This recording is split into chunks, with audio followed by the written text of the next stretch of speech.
Sur instruction de la ministre d'État, ministre de l'Environnement et Développement durable, le directeur de cabinet adjoint Héritier Mpiana-Pierre a tenu une séance d'information et de remise à niveau des missionnaires dédiés à la mission de contrôle des établissements classés de la catégorie A, dont les inspecteurs, les OPJ, les auditeurs, ainsi que les experts du ministère. Déterminé à accompagner la vision du chef de l'État pour le développement du pays à travers la maximisation de recettes, le ministère de l'Environnement et Développement durable a voulu, à travers cette séance des formations, doter ces agents des outils adéquats pour une meilleure exécution de cette mission sur terrain, notamment dans les 4 provinces choisies dans un premier temps, entre autres le Haut-Katanga, le Haut-Touélé, le Congo central et les Lualaba pour une durée de 15 jours renouvelable une fois.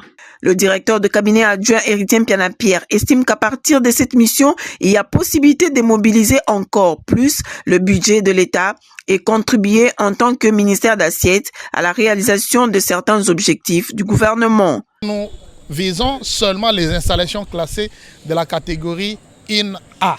Ce sont ces sociétés-là, ce sont ces assujettis qui sont du pouvoir du gouvernement central.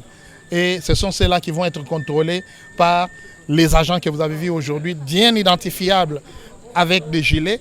On leur a donné également les matériels de travail. Ils vont bien travailler sur terrain, pas cette fois-ci avec des spéculations ou des imaginations, mais avec des données concrètes qu'ils vont bien prélever. On leur a donné la formation comment interpréter ces données, mais aussi comment défendre ces données vis-à-vis des assujettis pourvu que lorsqu'il y a eu des mauvaises déclarations, qu'il y ait redressement et que l'État puisse bénéficier de ces moyens. Sur terrain et auprès des assujettis, les missionnaires feront le contrôle de déclaration et des paiements de taxes dus au ministère de l'Environnement et Développement durable à travers l'ordonnancement de la DGRAD. C'est une première expérience avec la ministre d'État Eve Bazaïba, a précisé Jean-Marie Bangondi, directeur chef des services. Ce que nous sommes en train de vivre aujourd'hui, ça n'a jamais été le cas.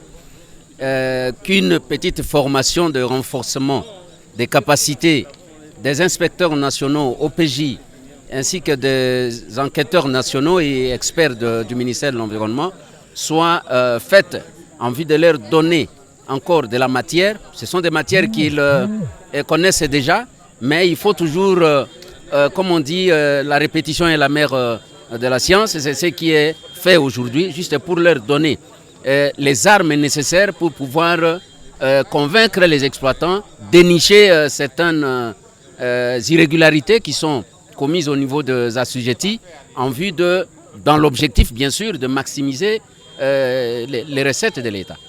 Pour sa part, Richard Kalonji, directeur administratif financier au MED, il s'agit d'une mission conjointe DGRAD-MED, à lui de souligner que la DGRAD est une structure sœur.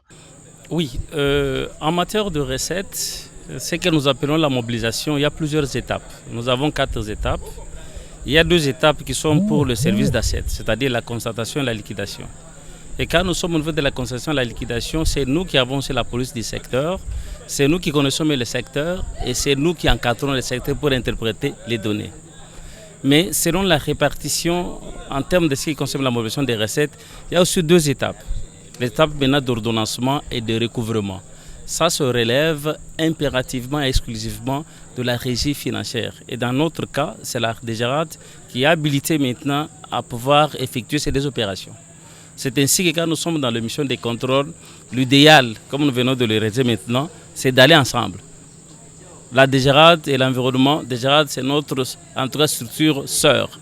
C'est avec elle, nous formons maintenant une équipe pour bien mobiliser les recettes conformément aux prescrits que nous disposons comme armes, comme outils de travail dans le secteur. Toutes les équipes dédiées à cette mission de contrôle et de redressement ont été dotées de matériel de travail après une simulation faite à l'intention de tous.